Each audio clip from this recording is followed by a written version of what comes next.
Huenda nyota wa klabu ya Al Nassr pamoja na timu ya taifa ya Portugal ama Ureno akaachana na klabu ya Al Nassr katika msimu ujao. Unaambiwa hatma ya Cristiano Ronaldo katika kikosi cha Al Nassr inadaiwa kuwa iko shakani baada ya mazungumzo ya kuongeza mkataba mpya kusitishwa kwa muda. Mshindi huyo wa mara 5 wa Ballon d'Or alitajwa kusaini mkataba mpya wa miaka 2 katika majira haya ya kiangazi, lakini mambo yamesimama kwa sasa.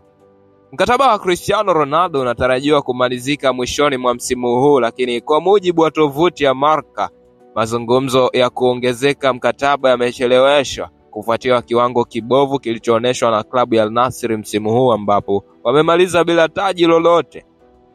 Ripoti zinaeleza kuwa kuna uwezekano mkubwa wa Cristiano Ronaldo akahamia timu pinzani kama Al Hilal ambao tayari wamefuzu kucheza kombe la dunia la club.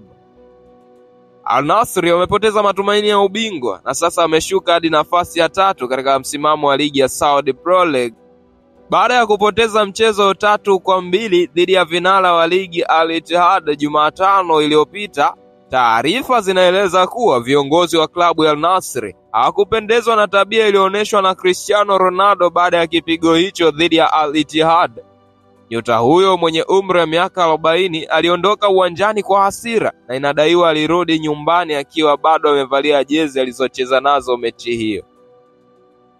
Kipigo hicho kilikuja wiki moja tu baada ya Al Nassr kutolewa kwenye nusu fainali ya ligi ya mabingwa ya Asia na timu ya Kawasaki kutoka Japan ambayo katika hatua ya fainali ilichapwa mabao 2-0 na Al Ahly.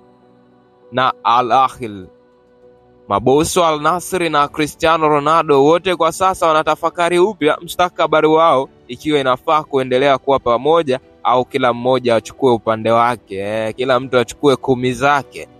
Tangu Cristiano Ronaldo ajiunge na Al Nassr 2023, klabu hiyo imemaliza nafasi ya pili katika misimu 2 mfululizo.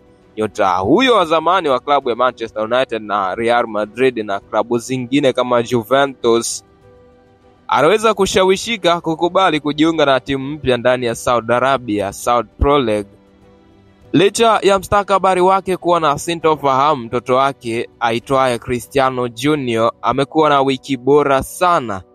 Jumanne iliyopita, Ronaldo Junior ambaye anacheza katika kikosi cha vijana cha Al Nassr aliitwa kwa mara ya kwanza katika kikosi cha timu ya taifa ya Ureno ya vijana ya chini ya umri wa miaka 15 na tayari ameshaanza mazoezi na timu hiyo ya vijana ambayo inatarajiwa kucheza katika mashindano ya vijana wenye umri wa chini ya miaka 15. Ni upi mtazamo wako juu ya taarifa hii? Dondosha comment yako hapo kwenye comment. Hapa ni Super 12 ya Dino Television. Endelea kutufollow kwa taarifa nyingi zaidi za kimichezo.